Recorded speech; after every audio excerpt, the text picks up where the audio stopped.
I'm going to say something that sounds controversial, but really should not be.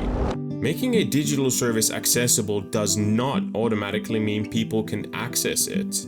In fact, in some cases, it does the exact opposite. We've built a quiet illusion in design that if a service passes accessibility standards, our job is done. But real access is not about whether someone can use a service, it's about whether they will. Welcome to Design Unhinged. I'm Pat, a senior designer who cares deeply about users and is increasingly worried about what we started calling access. We usually measure accessibility by capability. Can someone technically use a service? Can they tab through it? Can a screen reader parse it?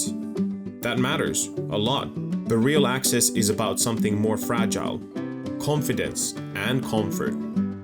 A service can meet every technical requirement and still be unusable in real life because of fear of doing something wrong, cognitive overload, lack of confidence, unfamiliar mental models, stress caused by irreversible actions.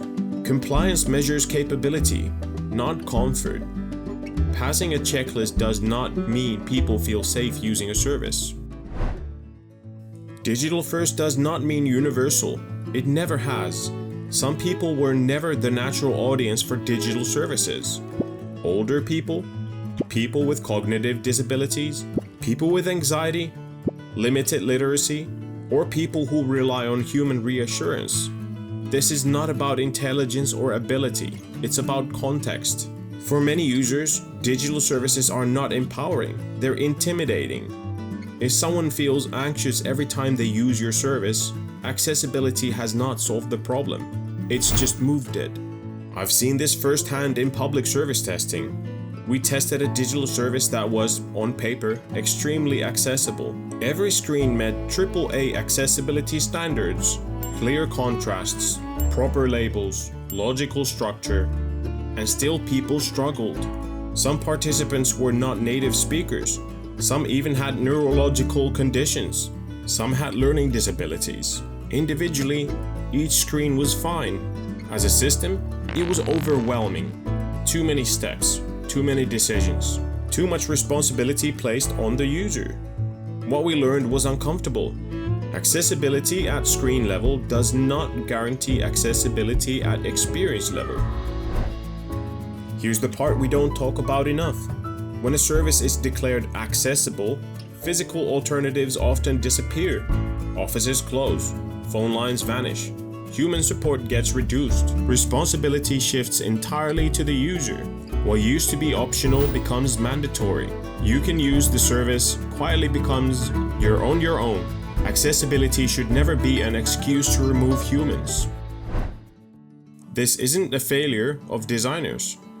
These decisions are usually driven down by policy, budgets, and efficiency, not by user needs. Accessibility becomes a label that justifies cost cutting. But designers are often the first to see who gets excluded. Accessibility is not just a UI concern, it's a service design problem. If the service is not accessible end to end, the interface does not matter. We don't just design screens, we advocate for people.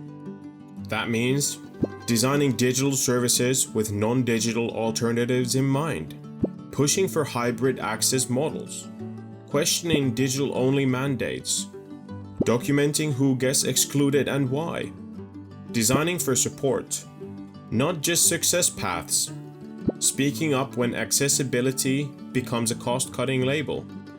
Good accessibility work includes knowing when not to go digital only.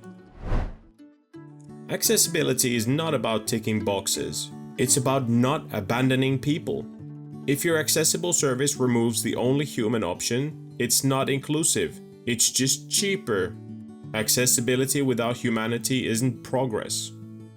If this episode made you uncomfortable in a useful way, give me a subscribe and let me know what part of design we should examine next. And also, there's a link to my Substack in the description. And as always, here on Design Unhinged, we don't confuse compliance with care.